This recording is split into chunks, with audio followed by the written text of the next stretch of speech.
Well, it's basically make America great again. We have a bloated, very dishonest in many cases federal government and bureaucracy that's been a long time coming. Somebody should have done this many years ago. There's people that they tend to go after one group or another, but basically it's the other. They go after conservatives, and when I saw what was happening with this, the concerted effort by I think they're paid agitators. Trump just slapped a 25% tariff on Ukraine's steel exports while they're fighting for survival against Russia. Yes, you heard that right. He's punishing the country we're supposed to be helping. Imagine giving someone a life jacket while simultaneously poking holes in it. That's basically what's happening here. European leaders are furious, Ukrainian officials are throwing phones across rooms, and Putin is probably doing a happy dance in the Kremlin right now. So let me get this straight. Trump's big plan to help Ukraine is to tax them? That's like offering to help someone move and then stealing their furniture.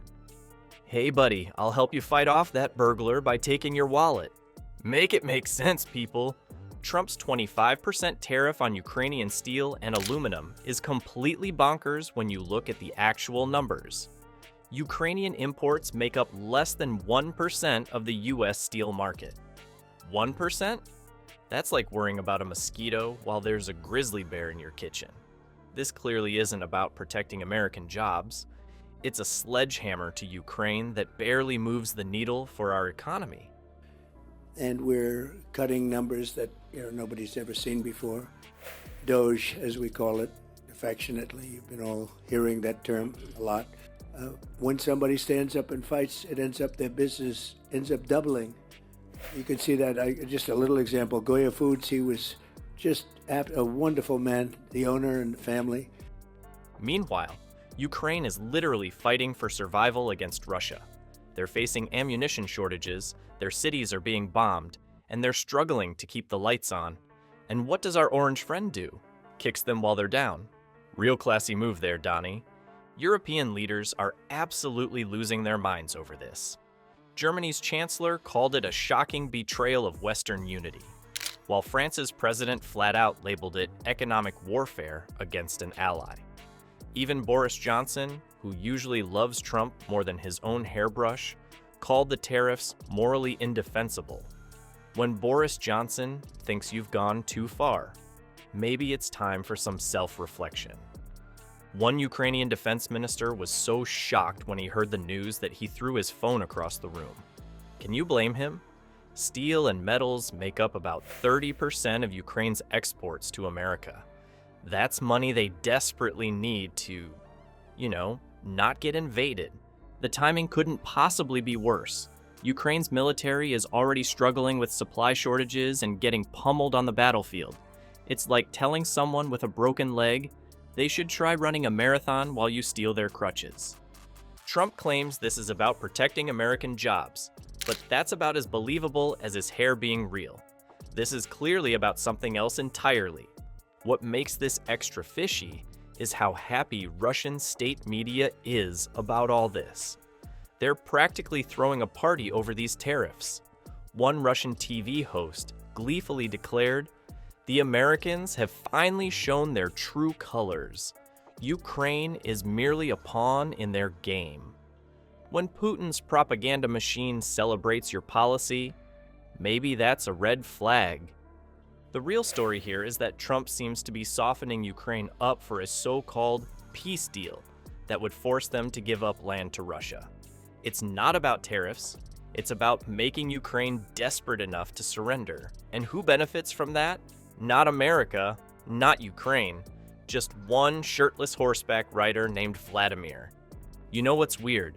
When your actions make your supposed enemy happier than your supposed ally. But that's Trump's special talent. He's like that friend who always sides with the person who just insulted you at the party. Trump has a long, strange history of doing things that somehow always end up helping Russia. From calling Putin a genius for invading Ukraine to taking Russia's word over his own intelligence agencies in Helsinki. Elon's been doing really a fantastic job. He suffers a little bit because of it. People go after him, but actually, I think in the end it'll maybe reverse itself and be just the opposite. That's happened before. And he fought back, and it ended up that he ended up tripling his business, and it's today a much bigger business than it was before. And there are many examples of that, and maybe it's going to be that way with Elon. Now he's economically strangling Ukraine while they're fighting for their lives. Coincidence? I think not. It's like watching someone who claims to hate chocolate while their face is covered in Hershey's syrup. Military experts are connecting some pretty disturbing dots here. This tariff move fits perfectly into a larger strategy. Economically weaken Ukraine, cut off military aid, then pressure them to accept terms that surrender their sovereignty. Dr. Fiona Hill, a top Russia expert, said the tariffs send a clear signal to Moscow that Ukraine is being softened up for negotiations where they'll have minimal leverage. It's like telling someone before a poker game that you'll show them your cards. John Bolton, Trump's own former national security advisor, called these tariffs inexplicable and harmful to our national security interests. When even Bolton thinks you're being too harsh, you've really crossed a line. That's like having the Grinch tell you you're being too mean at Christmas. The psychological impact on Ukrainian troops is devastating. Imagine fighting and dying while wondering if your biggest ally is secretly working with your enemy. That's more dangerous than any battlefield setback. Ukrainian soldiers are literally asking, "Is America abandoning us?" while Russian propaganda laughs about it. Republican Senator Mitt Romney has spoken out against this move too. The criticism is coming from both sides because this isn't partisan politics. It's just a terrible idea, like putting ketchup on ice cream. Some things are just wrong regardless of your political beliefs. Let's be honest about what this peace deal Trump wants would really look like. Ukraine loses territory, Russia gets what it wants, and Trump gets to claim he ended the war without actually solving anything. It's basically the geopolitical equivalent of giving your lunch money to the bully and calling it conflict resolution. Except the lunch money is Ukrainian land, and the bully has nuclear weapons.